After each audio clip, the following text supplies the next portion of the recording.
my children, I told you back when we looked at Creepy number 9 that we'd take a gander at its sister series, Eerie.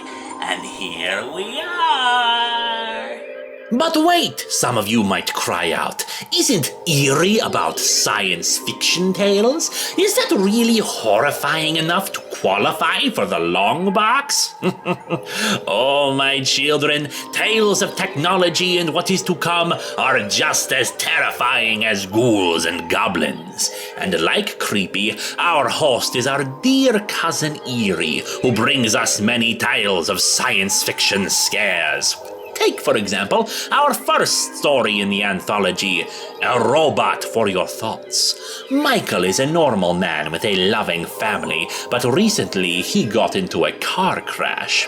A very delicate procedure saved his life, but he's been having some worrisome thoughts lately about robots, about machines that upgrade themselves. His family was in the car with him, yet they all apparently were fine, and he has lost a few weeks of memory due to the procedure. His family never eats, and he meets likewise people on the internet who tell him the horrible truth. The robots have already replaced humanity.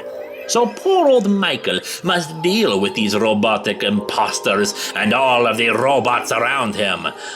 Oh my, their oil gushes so when he destroys them.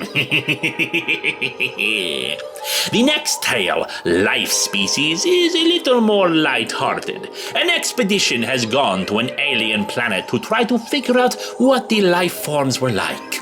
They find pieces of said life form and reassemble it to the best of their ability. But you may be a little surprised on what the dominant species of this world was. Speaking of space expeditions and alien life forms, we have Beta Eden.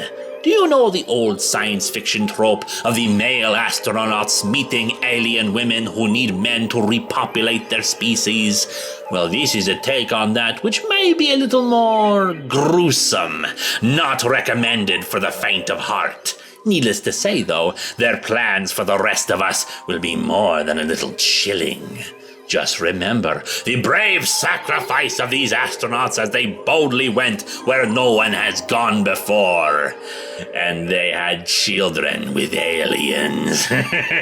Oh, what children they made! And finally, in a surprising turn, we have Child, a Frankenstein story of sorts, about a poor mad scientist who has just lost his wife. Most surprising about it is that it's in color. It's a twisted sort of tale, as if seen from the perspective of a little boy, and oh, how beautiful it can be in that regard.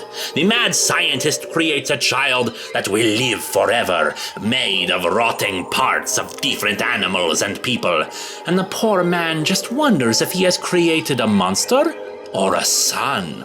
It is a tale that warms my cold, desiccated heart and even gets bloody tears from my dried up eye sockets. And it has just begun, my children! I suggest you go out and get it now, for something eerie awaits across space and time!